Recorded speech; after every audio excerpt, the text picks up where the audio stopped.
Friends, എല്ലാവർക്കും എൻ്റെ YouTube ചാനലിലേക്ക് സ്വാഗതം. ഇന്ന് ഞാൻ കാണിക്കാൻ പോകുന്നത് എങ്ങനെയൊരു ബാഡ്ജ് ഉണ്ടാക്കാനാണ് കേട്ടോ. ബാഡ്ജ് ഉണ്ടാക്കാൻ വേണ്ടിയിട്ട് നമ്മൾ ആദ്യം തന്നെ ഒരു വൈറ്റ് പേപ്പർ കവർ ചെയ്തൊരു പീസ് ഓഫ് കാർഡ്ബോർഡ് എടുക്കുക. അപ്പോൾ ഇത് ഒരു സ്മോൾ പീസ് മതി. അതിൽ നിങ്ങൾക്ക് ഡ്രോ ചെയ്യാം, ഇല്ലെങ്കിൽ നിങ്ങൾക്ക് കവായി സ്റ്റിക്കറോ സാധാ സ്റ്റിക്കറോ എന്തൊക്കെ ഉപയോഗിക്കാം. ഞാനിപ്പോൾ എടുത്തിട്ടുള്ളത് കവായി സ്റ്റിക്കേഴ്സാണ് കേട്ടോ.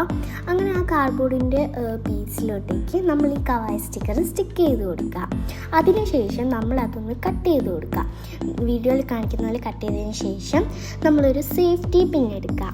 ആ സേഫ്റ്റി പിന്നിൻ്റെ അകത്തോട്ട് നമ്മളൊരു പീസ് ഓഫ് ടേപ്പ് അതിൻ്റെ അകത്തോട്ട് കയറ്റി കൊടുത്തതിന് ശേഷം നമ്മൾ ആ കാർഡ്ബോർഡ് പീസിൻ്റെ മുകളിൽ സ്റ്റിക്ക് ചെയ്ത് കൊടുക്കുക.